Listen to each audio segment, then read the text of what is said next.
Tyler Shoemaker, our friend from VSiN, the T-Shoe Index, Ari's favorite person in the world who isn't in his actual family. How are we doing, Tyler? Man, I'm good. I'm so excited for this week and excited to be Ari's favorite person, apparently. I mean, Tyler will tell you this. I have made this joke, and I don't know if it's a joke. I was like, do you want to, because he has children. He's got a life. Do you want to move to Vegas and be my roommate? Like, I would do that, I think. Like, would you abandon your family and just go live that life? I don't know. Man, if you could catch me at the right time in the right mood, and I'd be like, all right, let's do it. Let's do it. Let's get a condo. Let's get a tasteful condo and just gamble all day. No, but it's great to have you here, and it's been awesome to tail your picks and hear your insight. And obviously, this week is a huge week.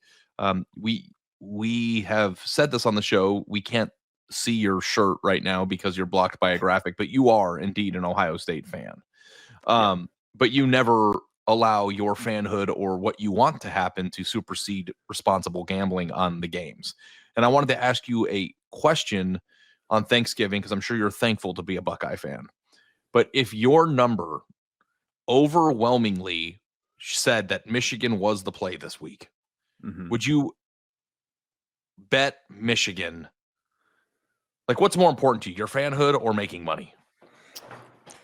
I mean, I think they're probably equally important. So, for instance, like in 2023, I think if I recall, Michigan was a 6-point favorite in that game, and I think my numbers had Michigan -7. I didn't play it because it's like, then what am I going to do? Sit there and watch the game and cheer for Michigan? So it's like in those type of situations, I just wouldn't play it at all. But you know, when people ask my opinion or what I think, like I'll tell them, hey, my number says this. If I wasn't a fan of this team, I would bet this way, but I'm not gonna do that and make myself even more miserable watching the game. So where's your number this week? Right with the market. I've got Ohio State -10.5. Okay. The last couple of weeks, I've been kind of tweeting out the last couple of weeks, like my look ahead number on it. It's been between like 10.5, 12.5 over the last few weeks. So right in line with the market. So really, there's really no value to be had anyway at this number. Well, let's go find some games where you have found some value. Let's go down the board. So Friday, Mercedes-Benz Stadium in Atlanta, Georgia and Georgia Tech. We picked this game on Monday, Tyler, and this was the biggest spread of the games we picked. And it's a tight. The spreads are very tight this weekend in the big games. But this one is Georgia's a 13-point favorite against the Yellow Jackets. These teams played an 8 overtime masterpiece last year. What does your number say? So my number is right with where the line was earlier in the week, which is Georgia -13. That's what I bet. I bet Georgia -13. And you may say, like, well, why did you bet it if your number was right in line with the market? And as Ari can attest, like I've learned over the last several years, this week in particular has kind of killed me in the past, because betting only with my numbers like I do the other 13 weeks of the year can get you in trouble here, because I think there's more of an art to it than just science this week. Because when you talk about rivalries, there's so much unquantifiable intangibles that go into it, right? Whether it's coaches hating each other, just teams hating each other, that sort of thing. There's a lot that you can't quantify. And what I think is going to happen here is Georgia got pushed to the brink by Georgia Tech. Georgia Tech arguably should have won the thriller that we got last year against Georgia. And I think Kirby Smart is the type of coach that is going to take that, show them that film this week, and be like, this can't happen again. And he's had them playing really well over the last month. I mean, Georgia's been as good as anyone over the last month, I would say. So, Georgia Tech got caught looking ahead last week against Pitt. So I do think there's like bounce back spot potential here for Georgia Tech, but ultimately I bet Georgia because I think Kirby's going to have them ready to go, and I don't think they're going to get caught sleeping like they did last year. This is the first time in our entire relationship where I've heard you explain us petting aside with those types of reasonings. That there was no math there. Yeah. I mean, I've just learned after getting my butt kicked betting, 2021 and 2022 in particular stick out. Like I got absolutely murdered in this week in those years because, I try to just do the same old, and it doesn't work this week because there's just so much more that goes into it. So I'm learning this week you have to lean as much, if not more, into the art as you do into the science. Well, there you have it, Andy. You have a math person telling you that rivalries just mean more. And that's why this week's so weird. And the lines are weird. Like what the games we're going to talk about here in the next few minutes, they're not games that everybody's talking about because they're not between teams that are trying to get in the college football playoff. These are just rivalry games that are interesting because the team's circumstances are really interesting right now. So, Tyler, I want to head to Minneapolis. So, Wisconsin, Minnesota. Minnesota crushed Wisconsin last year at Camp Randall. And it was one of those where it's like, oh, God, this Luke Fickell thing is maybe not working out. It was not working out this year either. And then Wisconsin says they're going to keep Luke Fickell. They beat Washington. They lost Indiana, but not by as much as most people have. Yep. And then they go beat Illinois and did it pretty handily. And so now they go to Minnesota as a 1.5 point dog. Minnesota coming off consecutive losses to Oregon and Northwestern. They've lost 3 of 4. Michigan State's the win in there. And it was, if you watch that game, they had to go 100 yards in a minute, essentially, to win it. What are you seeing here? Yeah, I mean, I'm going to ride the hot hand here with Wisconsin. I haven't thought Minnesota was very good all season. Again, obviously, I saw them up close and personal when they played Ohio State. But even that game aside, I just have not been very impressed with Minnesota. The numbers are not very impressed with Minnesota. I make this game basically a pick 'em, and that's, using season-long data. But looking at the last 3 games, since these teams have kind of started on the trajectory that they're on, I would make Wisconsin a 5.5 point favorite here. So I took Wisconsin +2 earlier in the week. I think the line's down to 1.5. At this point, I'd probably just play the money line with Wisconsin, but I think they're going to win the game. Yeah. I think that there's some underlying trait that you have, Tyler, which is you like to kick yourself in the balls. And I don't know what that happened or what happened in your childhood. But he always picks the most painful, is Wisconsin back? They win a few games and now we're going to count on them to win a game on the road. Is that where we're at? Fickell's back and they're back and we're, but I guess the numbers say what the numbers say, huh? Yeah. I mean, and again, the numbers are pretty convincing on this game, but again, even just we talk about the intangible stuff. They're in a huge revenge spot. Like Andy said, they got killed last year.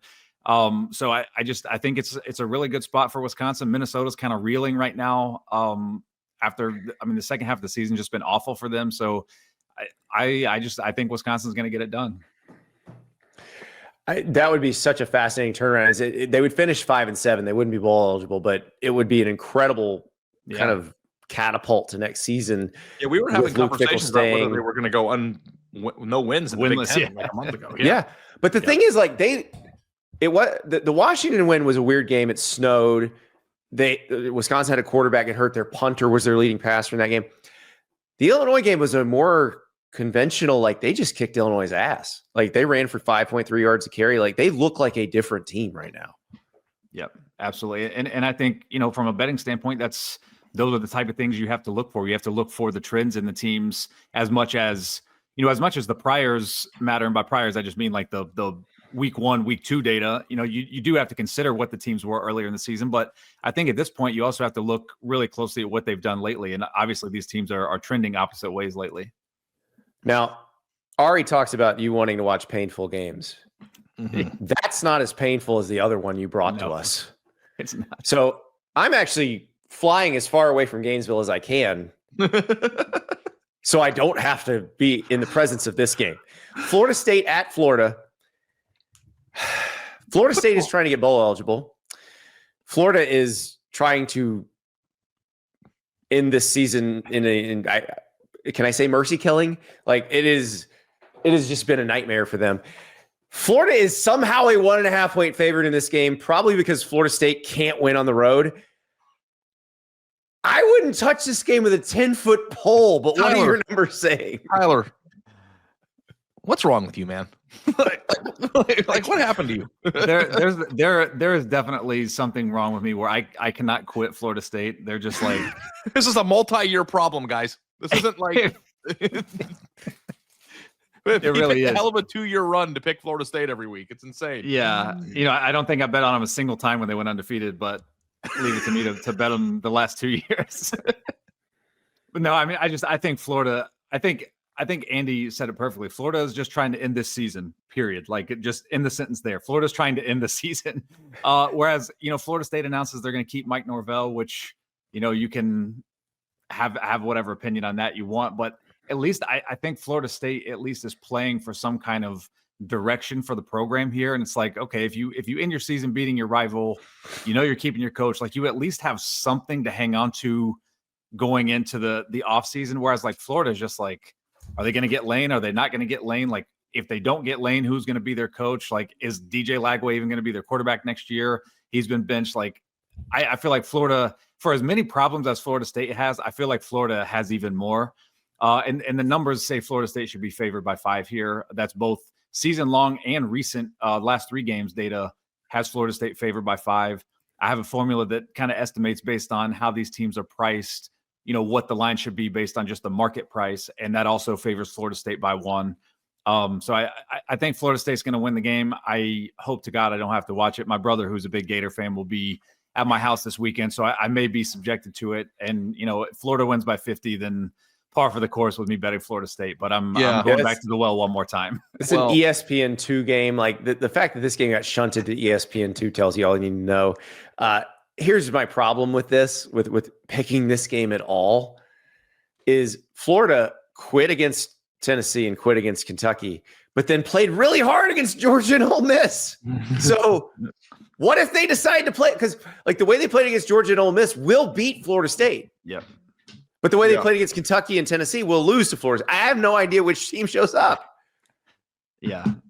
Yeah. No, I mean, they're both of these teams have just been so, say Jekyll and Hyde, but Florida State's really just been more Hyde since the Alabama game. So, but we'll see. Maybe that team shows up for one more game. That's what I think you should have to watch every snap of this for bringing this to us. I'm sentencing you to watch every snap of this game. Put a red gag ball in your mouth and watch it. Hey, Tyler, I wanted to ask you something that we touched on Ohio State, Michigan. But there is a secondary angle to this as we are playing this interview. And I don't know if we said it at the beginning. Yeah, we're recording this Tuesday. Things could be different by the time you guys see this on Thursday, Thanksgiving Day. What is your thought process on the injury news with Ohio State, with Cardell Tate and Jeremiah Smith? I think that the notion is that they're going to play because, of course, they are. But if they are limited, or one gets ruled out, or both get ruled out, or like how much can this line move as people are anticipating more information about those receivers? Yeah, I think if it got announced, when the availability report comes out Saturday morning, if both of those guys are listed as out, I think you could see like a 2 to 3 point line swing here. Now, I personally would not adjust the line that much, but I think you'll see the market react that way. Now that being said, Ryan Day and Ohio State have not been very forthcoming with injuries. Like there have been guys throughout the season that aren't on the availability report at all and then don't play in the game. So I think Cardell Tate in the Purdue game was not on the availability report, and then he just didn't play. So who knows how forthcoming they're going to be with that until those injury reports get, really standardized and teams get penalized for not doing it the right way. Who knows, how true they're going to be. But as far as like the football on the field, I think even if one of those guys can play, and for what it's worth, I do expect at least one of them to play. I think they require such gravity from the defense that it really will favor Ohio State and just open things up for that Ohio State offense. Because we've seen the last couple of weeks when those guys are not in the game, the Ohio State receivers in particular have not been great. They've been really reliant on their tight ends in the passing game. So, I think the tight ends are capable. Max Clare is a nice weapon for them, but I think if they just get one of those guys out there, Michigan's going to have to respect it regardless. Even if they're at 75%, Michigan has to respect that they're on the field, which changes the whole, equation, the whole schematics of the defense. Follow me and Ari on social media, by the way. We will be in the press box in Ann Arbor. We will let you know who we see warming up as soon as the Buckeyes run out and start warming up. We'll let you know. I'll be in the back eating the chicken fingers, but yeah. They don't serve chicken fingers in the morning. You get breakfast. Andy, I don't know, Ohio State, the Michigan last time game. you and I covered an Ohio State-Michigan game, you gave me shit in the Michigan press box for a noon kickoff about putting ketchup on a chicken finger. How do you not remember that? You called me an adolescent, and that ketchup isn't the proper sauce for an adult on a chicken finger. And I still think about that because it's literally what it's made for.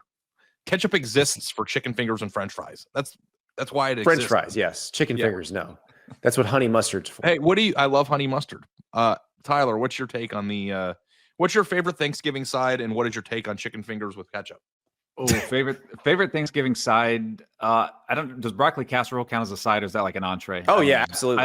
I love broccoli casserole. Love a good broccoli casserole. And then with chicken fingers, I'm going ranch or buffalo sauce if it's available, but ketchup would be like my last resort. Like there's no other sauce and there's ketchup, I'd be like, all right, I'll put some ketchup But on you it. would put it on there. I would, eating yeah. it- I wouldn't be eating it like repulsed by it. No. Okay. I would eat them naked. You would? Naked. Yeah. Rather than put ketchup on them? Why ruin them? Yeah. And just so you guys know, because we're not doing a random ranking, stuffing is the only answer for best Thanksgiving side. Big called stuffing dressing. guy, too. That's right up there for sure. It's like top 3 in the power ratings. Yeah. It's called dressing. And mac and cheese is What the a- king of sides. That's all there is to it. Tyler, thank you so much. Been a Thank pleasure. you guys.